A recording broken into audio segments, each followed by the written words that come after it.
नमः श्रीवर्धमानाय निर्धूतकलिलात्मने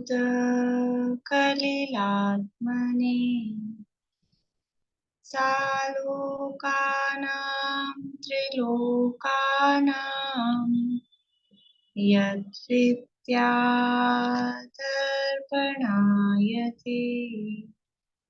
यद्विद्यादर्पणायते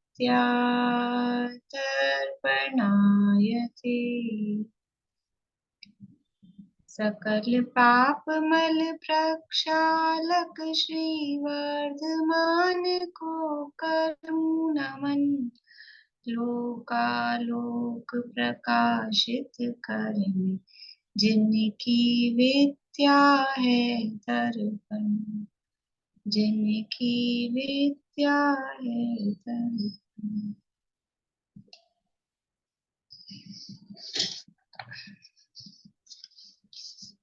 श्लोक पाठ करेंगे।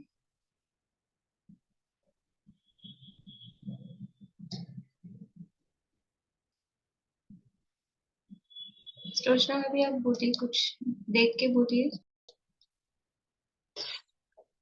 रत्नकरण शावकाचार नामक ये ग्रंथ है, आचार्य समंत भद्र स्वामी द्वारा रचित, और इसका अंतर्गत प्रथम जो अधिकार है सम्यक दर्शन अधिकार, उसके अंतिम श्लोकों की चर्चा अपनी चल रही है। सम्यक्त का प्रभाव यहाँ इन श्लोकों में बताया जा रहा है। पहले सम्यक्त की महिमा बताई 3-4 श्लोकों में, और उसके बाद में सम्यक्त का प्रभाव यहाँ बता रहे हैं।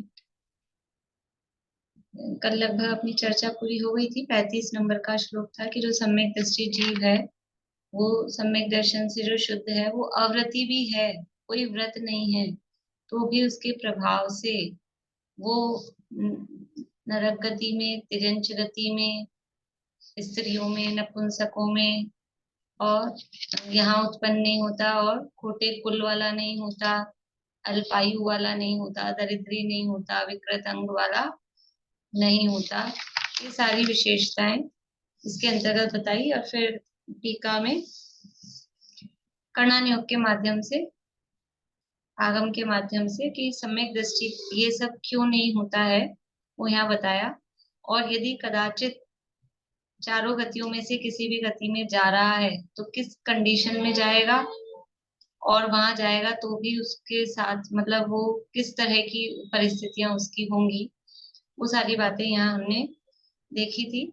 तो सब समझ लीजिए, कर्णन योग के नियम वाली बातें यहाँ अपनी चली थी कि अगर सम्यक दर्शन हो चुका है, किसी भी मनुष्य या तिर्यंच को सम्यक दर्शन हो गया है, उसके बाद यदि वो आयु बांध रहा है तो कहाँ की आयु बंधेगी, मतलब कहाँ जाएगा।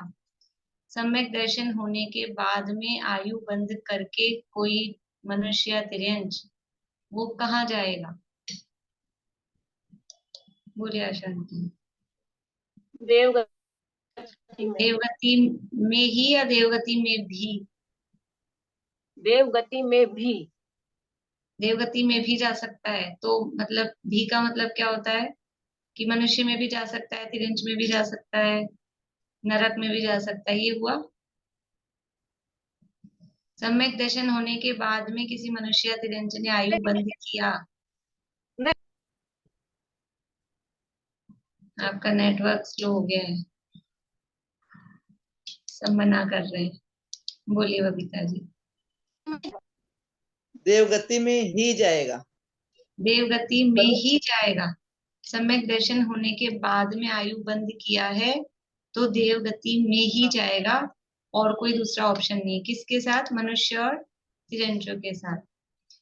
और किसी देव, सम्यक दृष्टि देव है और सम्यक दर्शन के बाद में उसने आयु बंद किया है। अच्छा, ऐसा हो सकता है कि किसी देव ने सम्यक दर्शन से पहले तिर्यंच आयु बांध ली हो। कोई देव मिथ्या दृष्टि था, देवों में जन्म लिया, है ना, और सम्यक दर्शन होने से पहले उसने तिर्यंच आयु बांध ली मिथ्यात्व दशा में, तो फिर वो देव मर के कहाँ जाएगा, बोलिए पूर्णिमा आंटी। भोग भूमि का तिर्यंच बनेगा। वो भूमि का तिरंज बनेगा। ये जवाब किस किस का है, ऐसे हाथ खड़ा कर दें। वो भूमि का तिरंज बनेगा। ये एक एक से पूछने से बढ़िया है ना कि मैं ऐसे पूछ। बाकी लोगों का ये जवाब नहीं है, तो फिर बाकी लोग क्या कहना चाह रहे हैं? बोलिए सुमन जी। कर्म भूमि का तिर्यंच भी बन सकता है और भोग भूमि का तिर्यंच भी बन सकता है। आयु अगर अधिक हो तो भोग भूमि का तिर्यंच, आयु कम बांधी हो। ठीक है, इनका ये कहना है। एक जवाब ये था भोग भूमि का तिरंच बनेगा। बात क्या चल रही है? किसी मिथ्या दृष्टि देव ने तिरंच आयु बांध ली और बाद में सम्यक दर्शन कर लिया, तो अब वो कहाँ जाएगा? तो एक जवाब ये है भोग भूमि में तिरंच होगा। दूसरा जवाब ये है कर्म भूमि भोग भूमि कहीं भी हो सकता है। इसके अलावा और इनके जवाब से कौन कौन सहमत है? कोई भी नहीं आपके साथ? अब इसके अलावा किसी को जवाब देना है? इसके अलावा बोलिए शीला भाभी। अगर देव को तो तिर्यंच की आयु बंधेगी ही नहीं ना। मिथ्या दृष्टि देव को तिरंज की आयु क्यों नहीं बंधेगी? वो तो एक इंद्रिय भी हो जाते हैं मर के। तो फिर तो कर्म भूमि का ही बनेगा वो। कर्म भूमि का ही बनेगा। अब एक एक ऑप्शन ही हो गया, ऐसे हो गया ऑप्शन। एक भोग भूमि, एक कर्म भूमि भोग भूमि दोनों, अब एक कर्म भूमि। अब एक ऑप्शन और बचा है। एक ऑप्शन जो बचा है वो मैं बता देती हूँ कि ऐसी परिस्थिति बनेगी ही नहीं, क्योंकि देव देव मर के भोग भूमि में तो जन्म लेते नहीं है। चाहे तिरंज हो चाहे मनुष्य हो, तो वो तो बात ही नहीं बनेगी। कोई भी देव या नारकी मर के भोग भूमि में जन्म नहीं लेते, कर्म भूमि में ही जन्म लेते हैं। पहला नियम तो ये है ना? ये तो नियम है, तो वो तो बात ही नहीं बनेगी।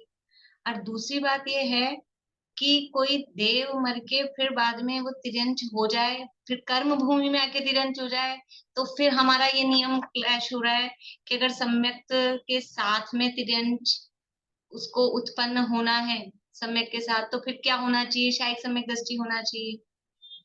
सम्यक तो सहित तिरंच बनेगा ना, तो शायद सम्यक दृष्टि होना चाहिए। अब देव वहां पे शायद सम्यक दर्शन उत्पन्न करे बाद में, तो कर्म भूमि के मनुष्य को ही होगा। कितनी सारी प्रॉब्लम आएगी, है ना? दूसरी ये हो गई, तो उसको शायद सम्यक दर्शन होगा नहीं। और तीसरी बात ये कि कोई देव सम्यक सहित मर के फिर तिर्यंचों में उत्पन्न हो, सम्यक सहित, ऐसा होता ही नहीं है, होगा ही नहीं।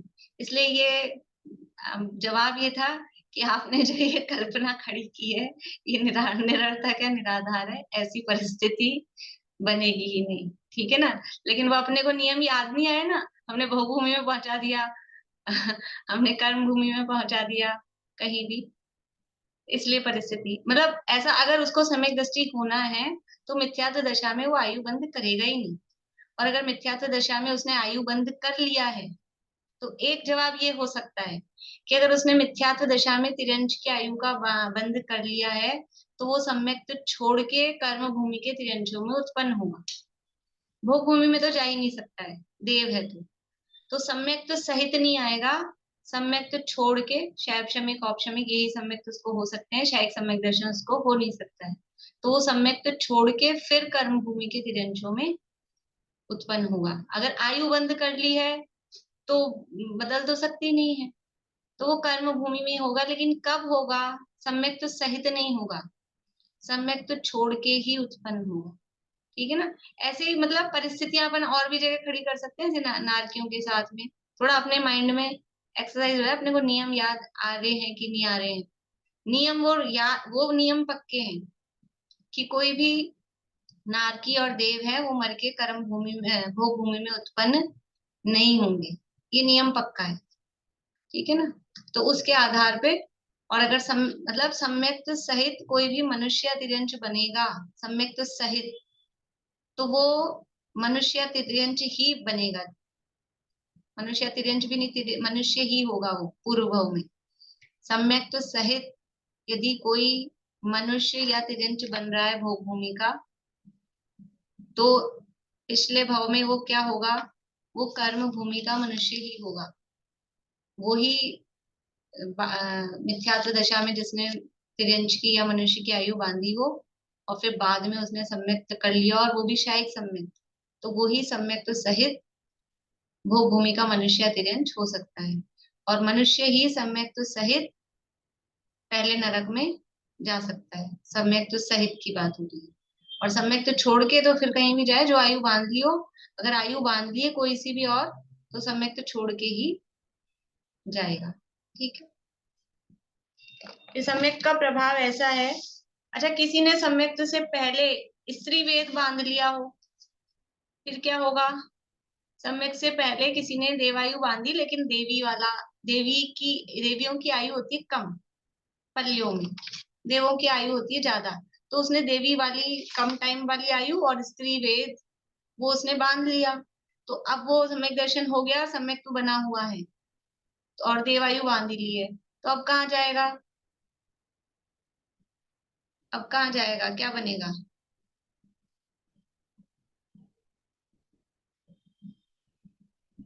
बोलिए अनीता जी, समझ आ रहा है आपको? दीदी को जस्ट ज्वाइन करा है मैंने अभी और पाले। चलिए बोलिए मीना चाची। वो अभी स्त्री नहीं बनेगी, क्योंकि सम्यक दृष्टि स्त्री में जन्म नहीं लेते हैं, और ये देव बनेगा। देव बनेगा, तो उसके स्त्री वेद का क्या होगा?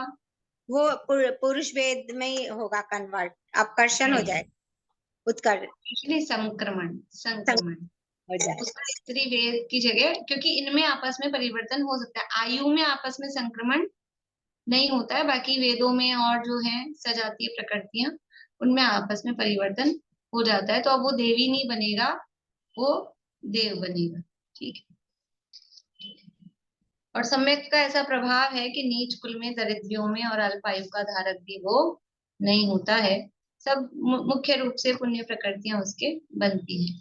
हाँ, एक बार वो 41 प्रकृतियां जिन्होंने नहीं सुनाई हैं वो सुना दें। सम्यक दृष्टि को किन 41, अरे वाह पूर्णिमा आंटी सुना रही, बोली।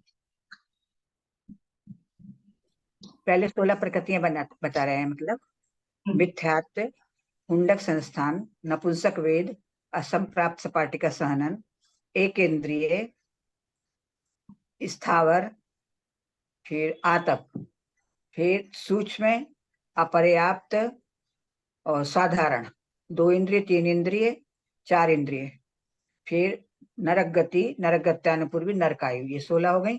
अब 25 सुनाते हो। अनंत अनुबंधी, क्रोध, मान, माया, लोभ, ये 4, दुर्भग, दुस्वर, अनादे, फिर इसके बाद में 3 तीव्र निद्रा पहले लेने थी वो मैंने, स्त्यान ग्रद्दी, निद्रा निद्रा, प्रचला प्रचला, फिर 4 संहनन, ब्रज नाराज, नाराज, अर्ध नाराज, कीलिख, फिर संस्थान, न्याय ग्रोध परिमंडल, स्वाति, बामन, कुब्बज, ये 4 संस्थान हो गए। फिर उसके बाद में आएगा अप्रशस्त व्याहयोगति, स्त्री नीच गोत्र और स्त्री वेद, ये आएंगे।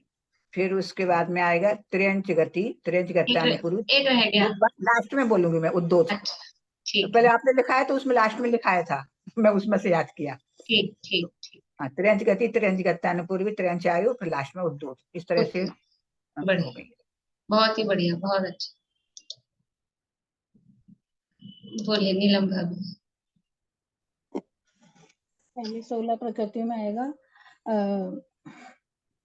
पहले बैठते हुए जाते, हुंडक संस्थान, मिथ्यात्व, हाँ मिथ्यात्व, हुंडक संस्थान, नपुंसक वेद, असम श्री पाटी का सहनन, फिर एक इंद्रिय और स्थावर, आतप, फिर सूक्ष्मपना, अपर्याप्तक, साधारण, द्विइंद्रिय, 2 इंद्रिय, त्रिइंद्रिय, चतुरिंद्रिय, नरक गति, नरक गत्यानुपूर्वी, नरक आयु, फिर 25 प्रकृतियां, अनंतानुबंधी की, क्रोध, मान, माया, लोभ, और फिर 3 बड़ी निद्रा, सत्यान गृद्धि, निद्रा निद्रा, प्रचला प्रचला, फिर दुर्भग, दुस्वर, अनादे, फिर उत्तम से वो 4 संस्थान, नैग्रोध मंडल संस्थान, स्वाति संस्थान, कुब्जक संस्थान, वामन संस्थान, फिर सहनन, वो वज्र नाराज सैनन, नाराज सैनन, अर्ध नाराज सैनन, किलित सैनन। फिर अप्रशस्त व्यायो गति, स्त्री वेद, नीच उद्योत, नीच गोत्र। फिर त्रियंचायु, त्रियंच गति, त्रियंच गत्यानुपूर्वी, त्रियंचायु। बढ़िया, बहुत अच्छा, बहुत बढ़िया। ऐसा लगता है 16 सुनाते समय जब वो आ रही है ना, एक इंद्रिय स्थावर आता, सूक्ष्म पर्याप्त साधन, तो चढ़ाई चल रही है, और उसके बाद तो फिर ढलान आ जाती है। फिर सरल हो जाता है, 2 इंद्रिय 3 इंद्रिय 4 इंद्रिय। बस अभी फिर कल सुनने के बाद में, मतलब मंडे को देखिए। अब सम्यक्त का प्रभाव से कैसा मनुष्य होता है, ये सब बता दिया, क्या होता है क्या नहीं होता है, कहाँ उत्पन्न नहीं होता है, तो मनुष्य होता है। पर सम्यक दृष्टि मनुष्य बन सकता है। जो भी देव और नारकी हैं वो तो मनुष्य बनेंगे ही बनेंगे, डेफिनेटली। लेकिन वो मनुष्य कैसे होंगे, कैसा मनुष्य बनेगा, वो यहाँ पर बता रहे हैं। श्लोक नंबर है 36। देखिए, श्लोक पढ़ते हैं अपन। ओजस्तेजो विद्या, वीर्य यशो वृद्धि, विजय सनाथा, विजय विभव सनाथा, महाकुला महार्था, मानव तिलका भवन्ति दर्शन पूताः। इसमें अपनी बुक में 2 शब्द जोड़ने हैं श्लोक में। ओजस तेजो विद्या, वीर्य यशो वृद्धि, विजय विभव सनाथा, महाकुला महार्था, मानव तिलका भवन्ति दर्शन पूता। दर्शन पूता, दर्शन पूता का अर्थ क्या है? ये पूत सुपूत तो क्यों धन संचय, ये वो वाला पूत नहीं है, ये पूता है। ये पूता का मतलब है पवित्र। संस्कृत में पूत शब्द का अर्थ होता है पवित्र, जो दर्शन से पवित्र है। एक श्लोक आपने कभी सुनाओ, दृष्टि पूतम पगम धरेत, और वस्त्र पूतम जलम पिबेत। वस्त्र से पवित्र करके जल पीना चाहिए। ये संस्कृत की नीति के श्लोक में है। इन्हीं पुराने जमाने में सब कपड़े से पानी को छान कर ही पीते थे। संस्कृत के कोर्स के श्लोकों में होता है बच्चों के। वस्त्र पूतम जलम पिबेत और दृष्टि पूतम पगम धरेत। दृष्टि से पवित्र करके स्थान को फिर अपने पैर रखना चाहिए, यानी देख के चलना चाहिए। और 2 बातें और हैं, वो ध्यान नहीं आ रही मुझे, आधा ही याद आ रहा है। मतलब उसमें भी और भी 2 चीजों के लिए ऐसे ही है। तो पूताहा, दर्शन पूताहा का मतलब क्या है? दर्शन से जो पवित्र हैं, सम्यक दर्शन से पवित्र हैं, अर्थात जो सम्यक दृष्टि है। देखो, ऐसे तो जीव शरीर तो सभी का अपवित्र है, संसारी जीवों का शरीर तो अपवित्र है ही। और यदि मिथ्या दृष्टि है तो फिर वो आत्मा भी अपवित्र हो रखी है। आशाएं हैं, पाप हैं, ये सब भाव मोह राग द्वेष के हैं। तो आत्मा यदि भी स्वभाव से परम पवित्र है, लेकिन अभी पर्याय में वो अपवित्र हो रहा है। लेकिन सम्यक दर्शन हो गया, तो सम्यक दर्शन होने के बाद में वो जीव पवित्र हो गया। अब उसका आत्मा निर्मल, आत्मा मतलब अब मन कहो आत्मा कहो, यदि भी मन और आत्मा एक अर्थवाची नहीं है, लेकिन दुनिया में जो चलता है वो पवित्र हो गया है। बाहर में शरीर तो वही रहे अपवित्र ही, लेकिन फिर भी वो सम्यक दर्शन के कारण जीव पवित्र हो गया है। तो जो सम्यक दर्शन से पवित्र हैं वो कैसे भवंती, यानी होते हैं। कैसे होते हैं? ओजह, कैसे हैं वो? ओजवान। ओजवान का मतलब है प्रतापी या प्रभाव, मतलब जिसमें एक कांति होती है, शरीर के हिसाब से समझ लो, और अंदर आत्मा के हिसाब से भी, जिसमें ओज मतलब उत्साह रहता है, ऐसा। तो ओजह उत्साहवान या कांतिवान। तेजो, ओजह तेजो, तेज का भी वही अर्थ है, कांति, प्रभाव, चमक, इस तरह का। ओजह तेजह, तेजो हो। फिर विद्या, विद्यावान होता है। विद्या मतलब ज्ञानवान होता है, विद्वान होता है, ज्ञानी होता है। वीर्य वृद्धि, और उसके वीर्य में, ये वृद्धि शब्द है ना, ये सबके साथ लगाना चाहिए।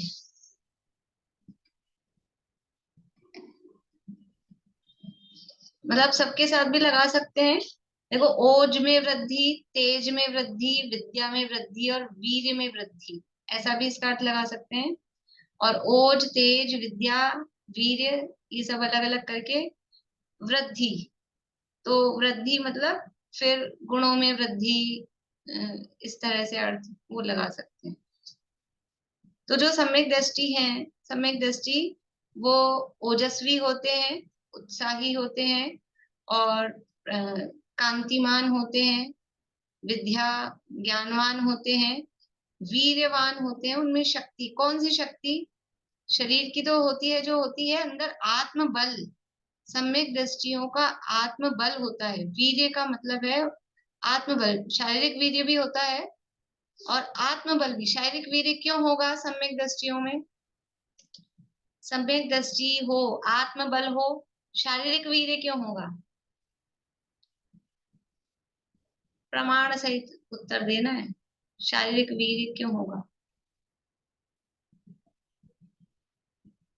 अच्छा, मतलब प्रमाण का मतलब, प्रमाण बोल रही हूँ शास्त्र के आधार से, ऐसे ही नहीं कुछ भी नहीं। कोई बोली बबीता जी। क्योंकि सम्यक दृष्टि अपने पांचों संस्थान का विच्युति कर देता है, पहला दूसरा गुणस्थान में। हाँ, संस्थान नहीं, सहनन, बहुत बढ़िया। गुणस्थान 5 सहनन की विच्युति हो गई, तो अब वो जो सम्यक दृष्टि उत्पन्न हो रहा है सम्यक के प्रभाव से, तो उसका शक्ति ना, शारीरिक शक्ति, वो सहनन से आती है। तो सहनन कौन सा होगा? तो वज्र विषभ नाराज होगा, ठीक है ना। तो वो उसके वीर्य, विशेष शारीरिक वीर्य और आत्मिक बल तो अंदर, क्योंकि आत्मा का श्रद्धान हुआ है, उस श्रद्धान का बल उसको कितना होता है? उसका श्रद्धान का बल ऐसा है कि बस अपने आप को सिद्ध समान, ऐसा उसका श्रद्धान है। तो आत्मबल में भी वृद्धि होती है और शारीरिक बल भी उसका इस तरह से तेज होता है, वृद्धिगंत होता है। वीर्य वृद्धि, विजय, विजय विभव, वीर्य यशो वृद्धि, इसमें नहीं छपा है ना, इसको हटा ही देते हैं, इधर से ही पढ़ते हैं। वीर्य फिर है यशो वृद्धि, इसलिए वो गड़बड़ हो गई थी। वीर्य, वीर्य में वृद्धि होती है और यश में, सम्यक दृष्टि के यश में वृद्धि होती है। यश में वृद्धि होती है मतलब उसका जो अपने आप ही, यद्यपि यहाँ पर जो बंध विच्छुत्ति की हमने 41 प्रकृतियां, उसमें यश संबंधी प्रकृति आई कोई? अच्छा, यश संबंधी प्रकृतियां कौन सी हैं? यश संबंधी प्रकृतियां कौन सी हैं?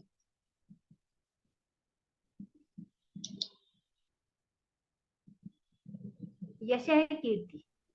यश है कीर्ति से यश होता है और अयश है कीर्ति से अपयश होता है।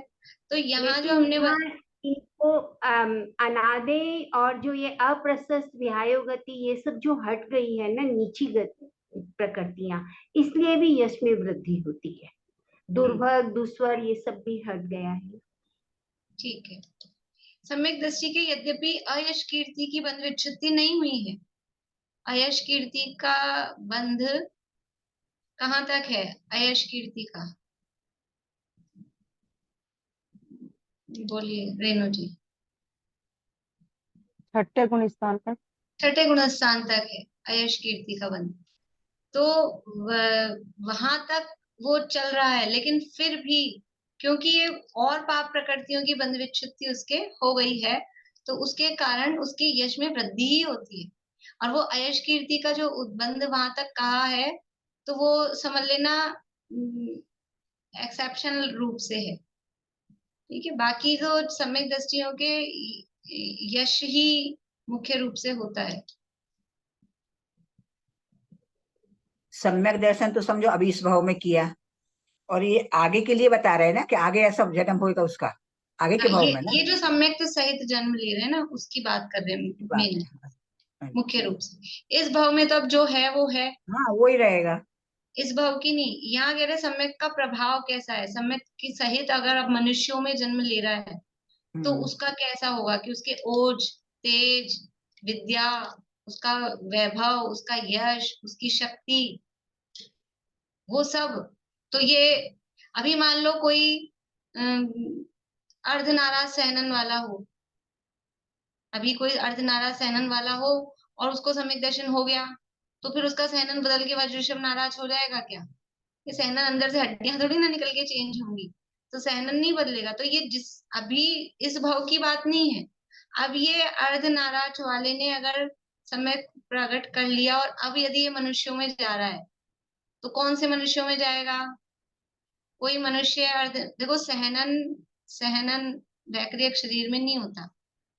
देव और नारकियों के सहनन यानी हड्डियां नहीं होती वैक्रियक शरीर में।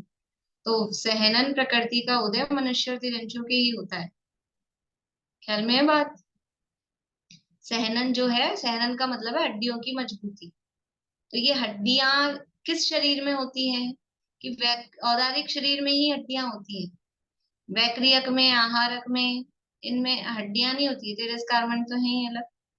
तो देव और नारकियों के सहनन प्रकृति का उदय ही नहीं होता है, एक इंद्रियों में भी नहीं होता है।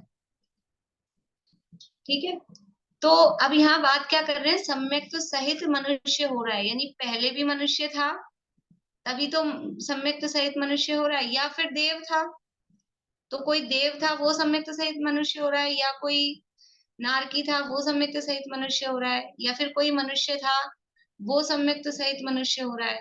तो कोई मनुष्य था वो सम्यक तो सहित मनुष्य हो रहा है, तो वो कहाँ जाएगा? कर्म भूमि में जाएगा, भोग भूमि में जाएगा? भोग भूमि में जाएगा। जो कोई मनुष्य था और सम्यक तो सहित फिर से मनुष्य हो रहा है, तो भोग भूमि में जाएगा। तो भोग भूमि में सभी जीवों के वज्रऋषभ नाराज सहनन ही होता है। मनुष्य है ना, तो वहां सबके वज्रऋषभ नाराज सहनन होता है, तो वो शारीरिक शक्ति होगी अपने आप। और कोई पहले नारकी था या पहले देव था और सम्यक तो प्राप्त कर लिया, अब सम्यक तो सहित वो मनुष्यों में आ रहा है, तो वो मनुष्य बन रहा है, तो सहनन होगा कि नहीं होगा उसके शरीर में? होगा। तो अब कौन सा सहनन होगा? कि वज्रऋषभ नाराज सहनन ही होगा। अब हीन सहनन उसके नहीं होंगे। यानी सम्यक तो प्राप्त करने के बाद अगले भाव की बात की चर्चा चल रही है। उस भाव में तो जो मिल गया है जैसा है, उसमें जहां पॉसिबल है चेंजेस वहां हो सकते हैं, जहां नहीं है वहां नहीं होंगे। और जहां पॉसिबल है वहां पे भी कोई जरूरी नहीं चेंज हो ही जाए उस भाव में, लेकिन अगले भाव की बात यहाँ पर चल रही है। तो सम्यक के प्रभाव से कैसा मनुष्य होता है ये बता रहे हैं कि सम्यक से जो पवित्र हैं, दर्शन पूता हैं, वे ओजवान यानी पराक्रमी, तेजवान यानी वो भी उसका अर्थ भी वही, उनका शरीर का समझ लो इस तरह का प्रताप ऐसा है, उत्साह है, विद्या है, ज्ञानवान है, वीर्य है, शक्ति है, और यशो वृद्धि, उनके यश में वृद्धि होती है। विजय विभव सनाथा, और कैसे हैं? विजयशाली होते हैं। विजयशाली मतलब वो हमेशा जीतते ही हैं सम्यक दृष्टि, युद्ध करते रहते होंगे, जीतते रहते होंगे, ऐसा ही होता है क्या? कि विजय का मतलब है कि वो वास्तव में इंद्रियों पर विजय प्राप्त करते हैं, वो विजय। यद्यपि असंयमी हो तो भी वो इंद्रियों पे विजय प्राप्त करने वाले, और दुनिया में भी अगर सम्यक सहित वो उत्पन्न हुए हैं यहाँ मनुष्यों में, तो फिर दुनिया में भी जहाँ जाते हैं, जो भी काम करते हैं उसमें उनको सफलता मिलती है। ये मतलब है विजय का, क्योंकि वो पुण्य के उदय, देखो सफलता किस कारण से मिलती है? किसी काम में सफल हो रहे हैं कि असफल हो रहे हैं, तो सफल होने में क्या कारण है? पुण्य का उदय। हमने कितनी मेहनत की है, खूब लग रहे हैं और फिर सफल हो गए हैं, तो मेहनत पे आरोप आता है। सफल होने में पुण्य का उदय और असफल होने में पाप का उदय, वो कारण है। तो अब सम्यक दृष्टि के उदय कौन से आने वाले हैं? ज्यादा पुण्य के उदय ज्यादा आने वाले हैं, इसलिए उसको विजय मिलती है। वो विजय होता है, विजय ही होता है। युद्ध ही करना पड़े विजय होने के लिए वो नहीं, लेकिन जो भी काम वो करता है उसमें उसको सफलता प्राप्त होती है, ये इसका अर्थ है विजय। बोलिए निशांत। तो भोग भूमि के तिर्यंचों के भी वज्रऋषभ नाराज सहनन ही होगा? तिर्यंचों के भी, स्त्रियों के भी, सबके। और क्या है विजय के बाद में? विभव सनाथा, वैभवशाली होता है। वैभवशाली होता है, वैभवशाली होता है का मतलब है आप देखेंगे कि कोई यहाँ अभी इस भाव में किसी ने सम्यक्त प्राप्त किया, फिर सम्यक्त के बाद में वो मर के देवगति में गया। इसके लिए क्या, ये सब पुराण हमको प्रमाण देते हैं, कहानियां जो है हमारी पौराणिक। तो कोई यहाँ मनुष्य में था, यहाँ दीन दुखी दरिद्री ऐसा कुछ भी था, फिर सम्यक्त प्राप्त किया, सम्यक्त के प्रभाव से देवगति में चला गया, और फिर देवगति से आके राजा का पुत्र हो गया कि सेठ। इन दो के अलावा कुछ नहीं बना हुआ दिखेगा, या तो राजा का पुत्र और राजकुमार हो गया, या तो फिर सेठ का पुत्र श्रेष्ठी पुत्र हो गया। तो ये वो वैभवशाली होता है। ऐसा नहीं कि अभी भी सम्यक दृष्टि था और देवगति से आके फिर वही कहीं गली कूचे में ऐसे दिन दुखी सा हो जाए। फिर वो अच्छे कुल में, अच्छे घर में संपन्न, यानी बाहर से लौकिक भी कोई प्रतिकूलता है उसको नहीं होती, ये है वो वैभवशाली होता है। और सनाथा, सनाथा का मतलब है नाथ यानी स्वामी, वो इन सब से सहित होता है, इन सब का स्वामी होता है। किस किस का स्वामी होता है सम्यक दृष्टि? ओज का, तेज का, विद्या का, वीर्य का, यश का, विजय का, विभव का, वैभव का, इन सब का वो स्वामी होता है, उनसे सहित सनाथ, इन सब से वो सहित होता है। इन सब, अब इनको गुण कहो, इन सब गुणों का वो स्वामी होता है। और महाकुला, महान कुलवान होता है। ऐसे ही नहीं किसी भी नीच कुल में उत्पन्न हो गए, नीच गोत्र में उत्पन्न हो गए सम्यक दृष्टि, उत्तम कुल में उत्पन्न होता है, महाकुल वाला होता है, महान कुल वाला होता है। और मानव तिलका, मानवों का तिलक, यानी मनुष्यों में तिलक। तिलक का मतलब क्या है? तिलक कहाँ होता है कि यहाँ मस्तक पे लगाया जाता है तिलक, और ये मस्तक है, ये शरीर का सर्वोत्तम अंग है मस्तक। तो मानव के तिलक मतलब यहाँ ये तिलक लगाया जाए तो वो और सुशोभित होता है, मस्तक पे लगाया जाता है और उससे मस्तक और सुशोभित होता है। तो मानवों में सबसे श्रेष्ठ, सबसे उच्च, मनुष्यों में जैसे तिलक है वो सबसे ऊपर है, ऐसे ही सम्यक दृष्टि है वो मनुष्यों में सबसे ऊपर, और जैसे तिलक सुशोभित होता है मस्तक पर, ऐसे वो सम्यक दृष्टि जीव मनुष्यों के बीच में सुशोभित होते हैं। सम्यक दृष्टि की अलग ही, अब जो भी कहानियां पुराण पढ़ेंगे ना, जैसे अभी जैसे छत्र चूड़ामणि चल रहा है, मैं रोज डालूंगी, जरूर सुने जिन्होंने नहीं सुने, और जिन्होंने सुन भी लिए हो पहले भी, तो भी बहुत अच्छा चलता है। बीच बीच में मतलब नीति की बातें आएगी, अपनी आर्ट ऑफ लिविंग आएगी। कहानी तो है ही, सरल है। आप लोग आगे भी अपने, जो लोग आपके नहीं पढ़ते हैं, नहीं सुनते हैं, नहीं समझते हैं, ऐसे भी लोग आपके घर परिवार में जानकारी में हो, उनको फॉरवर्ड करें।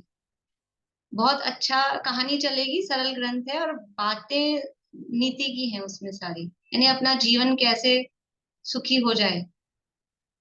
तो बहुत अच्छा। तो वो छत्र चूड़ामणि में समझ लो वहां कहानी चल रही है, तो वो जीवनधर स्वामी सम्यक दृष्टि, तो कोई भी मतलब उनका प्रभाव ऐसा कि जहां जा रहे हैं आप कहानी में देखेंगे ना, तो हर जगह जैसे वही वही जीत रहे हैं, कहीं गए कुछ भी हो रहा है, कोई वाले हैं वो, तो उनकी बात मानी जा रही है, मतलब ऐसा होता है। तो ये सम्यक दृष्टियों के पुण्य का प्रभाव इस तरह का होता है। तो ये सब मानव तिल का भवंती भवंती यानी होते हैं। कौन होते हैं? दर्शन पूता, जो दर्शन से पवित्र हैं। देखिए अर्थ देखिए आगे 75 पेज पे रत्नगण शाखाचार में, जो पुरुष सम्यक दर्शन से पवित्र हैं वे मनुष्यों के तिलक, यहाँ अर्थ नीचे मतलब पीछे से किया है, वे मनुष्यों के तिलक अर्थात समस्त मनुष्यों को शोभित करने वाले, समस्त मनुष्यों के मस्तक के ऊपर धारण किए जाने योग्य। दो काम हो रहे तिलक से, एक तो वो सर्वोत्तम स्थान पर है और शोभा प्रद है, शोभा प्रदान कर रहा है। तो समस्त मनुष्यों को शोभित करने वाले और समस्त मनुष्यों के मस्तक के ऊपर धारण किए जाने योग्य ऐसे मनुष्यों के तिलक होते हैं। और कैसे होते हैं?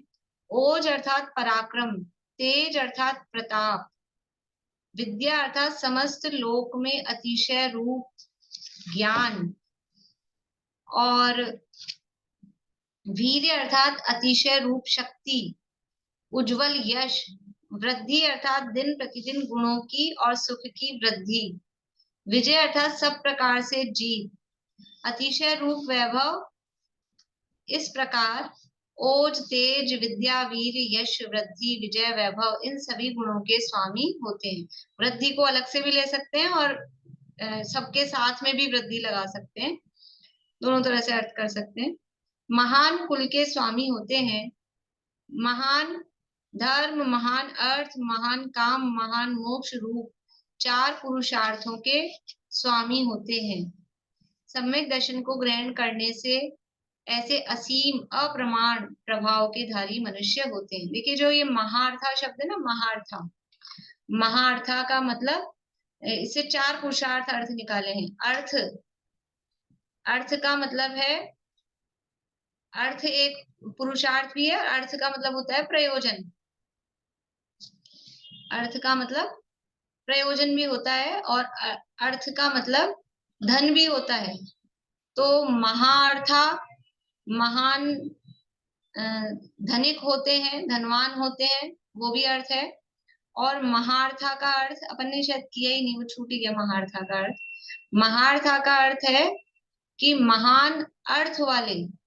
तो अर्थ के 2 अर्थ, एक तो धन और दूसरा है प्रयोजन। प्रयोजन का अर्थ करेंगे यहाँ पर हम पुरुषार्थ। तो जो सम्यक दृष्टि है वो महान पुरुषार्थी होते हैं। और पुरुषार्थ क्या होता है? पुरुषार्थ 4 प्रकार के होते हैं। देखो, महाअर्थ, महार्थ, तो अर्थ शब्द का एक तो अर्थ हुआ धन और दूसरा अर्थ हुआ प्रयोजन या पुरुषार्थ। और जो पुरुषार्थ है वो 4 प्रकार के हैं। कौन कौन से 4 प्रकार के पुरुषार्थ हैं? धर्म, अर्थ, काम और मोक्ष। ये 4 पुरुषार्थ दुनिया में कहे जाते हैं, लौकिक में भी। 4 प्रकार के पुरुषार्थ, धर्म, अर्थ, काम और मोक्ष। ये 4 प्रकार का प्रयत्न, ये प्रयोजन जीवों का रहता है। तो सम्यक दृष्टि है वो महाअर्थी यानी महान पुरुषार्थी होते हैं। किन किन में महापुरुषार्थी होते हैं? कि धर्म, यहाँ देखो, महान अर्थ, महान काम, महान धर्म, महान अर्थ, महाकाम और महामोक्ष, चारों चीजें महान होती है। अर्थ पुरुष, पहले धर्म पुरुषार्थ है। धर्म पुरुषार्थ का मतलब क्या है? व्यवहार धर्म की बात है कि व्यवहार धर्म में भी वो सर्वश्रेष्ठ होते हैं। सम्यक दृष्टि जो होते हैं व्यवहार धर्म में, अथवा निश्चय जो समझ लो आत्मलीनता रूप या सम्यक दर्शन रूप धर्म है, वो उनको प्राप्ति होती है। तो पहले से ही सम्यक दृष्टि है, इसलिए वो धर्म पुरुषार्थी होते हैं, धर्म में भी अग्रणी होते हैं। फिर है महान अर्थ, उनका जो अर्थ पुरुषार्थ होता है, यानी सम्यक दृष्टि होंगे तो ऐसे नहीं कि राजा के बेटे होते हैं, सेठ के बेटे होते हैं। अब पहले कह दिया महान कुल में उत्पन्न हो रहे हैं, तो फिर अपने को क्या जरूरत है? राजपुत्र भी हो चाहे सेठ के पुत्र भी हो, तो भी वो खुद अपना अर्थ पुरुषार्थ, वो अपने खुद के बल पर धनादि, जब युवा होते हैं तो वो अपने व्यापार धंधे में यानी धन कमाने में लगते हैं। ऐसा नहीं कि वे पिताजी की संपत्ति और हम बैठ के ऐशो आराम कर रहे हैं, ऐसा नहीं। वो अर्थ पुरुषार्थी भी होते हैं। वो स्वयं के तरफ से भी अपना राज्य, राजा है तो अपना राज्य बनाते हैं। समझ लो इसमें आप रामचंद्र जी आदि, रामचंद्र जी, लक्ष्मण, तो उनको वनवास मिल गया, वनवास में निकल गए, उसके बाद भी उन्होंने कितने कितने राज्य प्राप्त किए। जगह जगह जहां गए वहां उनको राज्य मिल रहे थे। इसी तरह से जीवनदास स्वामी के चरित्र में भी आएगा कि वो किसी प्रसंग में वो वहां काष्टांगार ने उनको बंदी बना लिया, फिर वो कहीं दूसरी जगह चले गए। तब जहां जा रहे हैं वहां राज्य मिल रहा है, और क्या हो रहा है कि राजा अपनी पुत्रियों की शादी कर रहे हैं।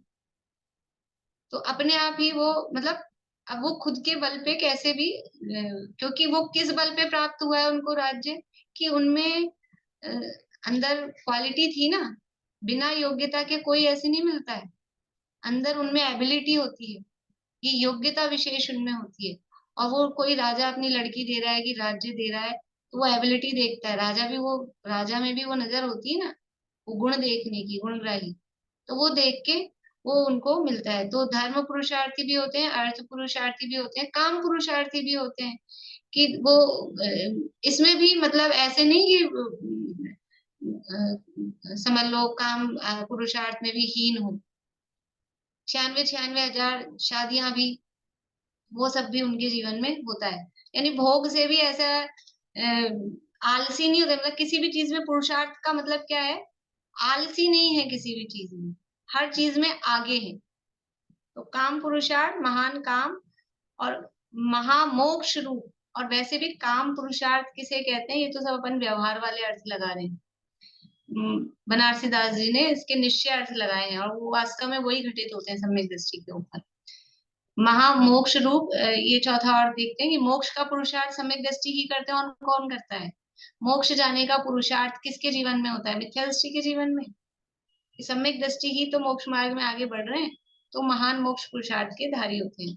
अब निश्चय से ये 4 पुरुष, ये तो अपन ने व्यवहार की बात की, निश्चय से 4 पुरुषार्थ क्या है। देखिए दोनों क्या ही बताया है उसमें, नाटक समयसार का छंद है। कुल को आचार ताहि मूरख धर्म कहे, पंडित धर्म कहे वस्तु के स्वभाव को। अज्ञानी जीव धर्म किसे कहते हैं, हमारे कुल में जो परंपरा चलती है, कुल का जो आचार है वही धर्म है हमारा। तो हम अपने कुल की परंपरा का निर्वाह करें, वही धर्म है। चाहे वो उसमें चाहे बलि देना कहें, चाहे कुछ व्यभिचार करना कहें, कुछ भी गलत काम कहें, चाहे चोरी कहें, वो हमारे कुल की तो यही परंपरा, यही धर्म है। तो अज्ञानी जीव कुल की परंपरा को धर्म कहते हैं, लेकिन ज्ञानी क्या कहते हैं, पंडित लोग क्या कहते हैं कि वस्तु का स्वभाव वो धर्म है। धर्म क्या है, वस्तु का स्वभाव या सदृष्टि ज्ञान वृत्तानि धर्मम धर्मेश्वरा विदु नहीं, देशयामी समीचीनम धर्मम। धर्म क्या है, कर्म निवर्हणम संसार दुखतः सत्वान यो धरत्युत्तमे सुखे, वो है धर्म जो जीव को दुख से निकालकर सुख में पहुंचाए। तो कुल को आचार ताहि मूरख धर्म कहे, पंडित धर्म कहे वस्तु के स्वभाव को। खेह को खजानो ताहि अज्ञानी अर्थ कहे, ज्ञानी कहे अर्थ दरब दरसाव को। अज्ञानी क्या कह रहा है, अर्थ यानी धन, वो खजाना मिल जाए कहीं का, सोना चांदी हीरा जवाहरात, तो वो उसको अज्ञानी जीव कह रहा है ये अर्थ है। लेकिन ज्ञानी जीव अर्थ किसको कह रहे हैं, अर्थ का मतलब है दरव दर्शाव, पदार्थ वस्तु, उसका नाम है द्रव्य। अर्थ, अर्थ इज इक्वल्स टू पदार्थ। तत्वार्थ, तत्वार्थ में अर्थ शब्द का क्या अर्थ है, अर्थ यानी पदार्थ, वस्तु, भाव सहित वस्तु। तो ज्ञानी कहते हैं अर्थ यानी वस्तु, ज्ञानी वस्तु को अर्थ कहते हैं। और वो अज्ञानी क्या कह रहा है, खजाना मिल जाए तो ये अपने को अर्थ हो गया। दंपति को भोग ताहि दुर्बुद्धि काम कहे, अज्ञानी काम किसको कह रहा है, ये दंपति स्त्री पुरुष का जो भोग है उसको काम कह रहा है। सुधि काम कहे अभिलाष चित्त चाऊ को, सुधि ज्ञानी जीव काम किसको कहते हैं, जो चित्त में जो इच्छा है ना, अभिलाषा, उसके त्याग को। अभिलाष चित्त चाऊ को, चित्त की अभिलाषा ही मिट जाए, उसका नाम है काम पुरुषार्थ। और सम्यक दृष्टि जीव महान काम पुरुषार्थी होते हैं, इच्छाओं का निरोध करने वाले होते हैं, इच्छाओं का अभाव करने वाले होते हैं। इच्छाओं की पूर्ति करना वो इच्छाओं के अभाव का उपाय नहीं है। आज अब मैं पूजन करती हूँ, ध्यान आ जाता है, कौन सी थी, सीमंदर पूजन थी आज। काम वेदना का उपाय तो ब्रह्मचर्य का घातक है, और आत्म ब्रह्म की परम अनुभूति वो ब्रह्मचर्य का साधक है। हम काम वेदना हो रही है तो उसका उपचार कर रहे हैं, तो ये तो ब्रह्मचर्य में बाधक है, इससे ब्रह्मचर्य नहीं होएगा। ब्रह्मचर्य का पालन कैसे होगा कि वो अपने परम आत्म ब्रह्म की अनुभूति करें, और वो काम वेदना का उपचार नहीं करना। जैसे भोजन करना वो भूख मिटाने का उपाय है क्या, भोजन नहीं करना वो भूख मिटाने का उपाय है। बोलते हैं मर गई भूख, मर गई, अपने आप मिटती है। भोजन करने, ये बहुत अज्ञानता है, भोजन करने से भूख मिटती है। भोजन, भूख लग रही है और भोजन नहीं करो, थोड़ी देर बाद अपने आप ही भूख शांत हो जाती है, सभी ऑटोमेटिक अपने आप हो जाती है। लेकिन हमारी मोह के कारण, मोह के कारण हमारी मान्यता ऐसी होती है कि भोजन करने से भूख मिट रही है। ये हुआ काम। दंपति को भोग ताहि दुर्बुद्धि काम कहे, सुधि काम कहे अभिलाष चित्त चाऊ को। क्या है लाइन, चूक गई हूँ, पूर्णिमा आंटी याद है, नहीं, इसका याद नहीं है। इंद्रलोक थान को अजान लोक कहे मोक्ष। मोक्ष किसे कह रहे हैं? अज्ञानी जीव स्वर्ग पहुंच गया, उसी को मोक्ष कह रहे हैं। इंद्रलोक थान को अजान लोक कहे मोक्ष, सुधी मोक्ष कहे एक बंध के अभाव को। ज्ञानी जीव किसको कहते हैं? मोक्ष।